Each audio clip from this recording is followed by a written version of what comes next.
Halo, Assalamualaikum anak-anak. Hari ini Ustazah Tiara akan menjelaskan tentang organ pernapasan hewan. Kita lihat videonya yuk. Sistem pernapasan hewan. Hewan mempunyai sistem pernapasan yang berbeda-beda menyesuaikan dengan tempat hidupnya loh. Nah, di bawah ini adalah beberapa contoh alat pernapasan hewan avertebrata dan vertebrata. Nah, kalau yang ini adalah contoh organ pernapasan dari reptil. Nah, reptil ini adalah hewan yang merayap. Reptil mudah ditemukan di sekitar kita. Contohnya cicak, kadal, ular, dan yang lainnya. Nah, sistem pernapasan reptil ini menggunakan paru-paru, jadi seperti mamalia. Nah, pada reptil, oksigen masuk melalui hidung, lalu ke tenggorokan, lalu ke paru-paru. Nah, karbon dioksida pun dibuang melalui jalur yang sama. Sistem pernapasan hewan mamalia melalui paru-paru. Udara yang dihirup akan masuk ke lubang hidung, tenggorokan, kemudian paru-paru. Nah, untuk mamalia yang hidup di air, bernafas dengan cara memunculkan diri ke permukaan air secara berkala untuk mengambil udara. Contoh dari hewan mamalia adalah anjing, kucing, sapi, paus, dan singa laut. Amfibi adalah hewan yang istimewa karena dapat hidup di dua alam, yaitu di darat dan di air.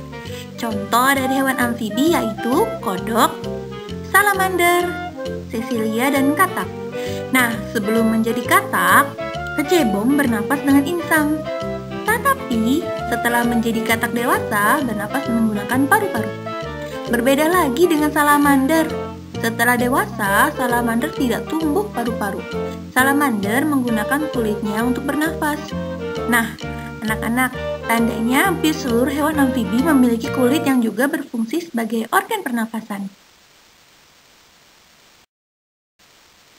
Sistem pernafasan ikan menggunakan insang yang terletak di sisi kanan dan kiri kepala ikan. Nah, saat bernafas, ikan membuka mulut dan menutup insangnya. Pada saat itu, oksigen masuk lewat mulut menuju insang. Lalu, oksigen tersebut diserap oleh pembuluh darah pada insang. Burung memiliki sistem pernafasan yang sama dengan mamalia, yaitu dengan paru-paru. Namun, paru-paru burung berbeda dengan mamalia yang mengembang dan mengempis. Ukuran paru-paru burung akan tetap sama saat bernafas. Paru-paru tersebut hanya digunakan ketika burung tidak terbang, dan uniknya, burung juga bernafas dengan pundi-pundi udara. Pundi-pundi udara adalah tempat menyimpan udara yang digunakan ketika burung terbang. Kenapa begitu ya? Karena burung memiliki paru-paru yang kecil sehingga membutuhkan alat pernapasan tambahan ketika ia terbang. Dan paru-paru burung juga letaknya dekat dengan otot sayap. Serangga bernafas menggunakan trakea. Udara masuk melalui stigma atau lubang-lubang kecil yang ada di sisi samping serangga.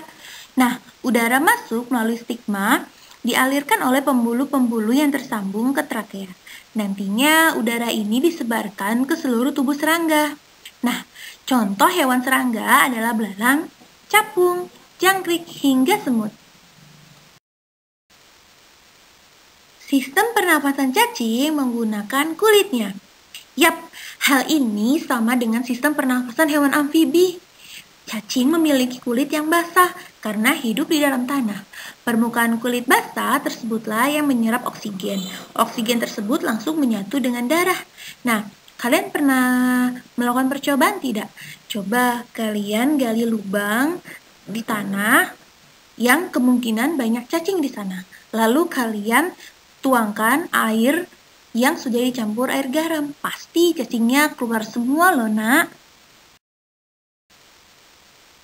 Terima kasih.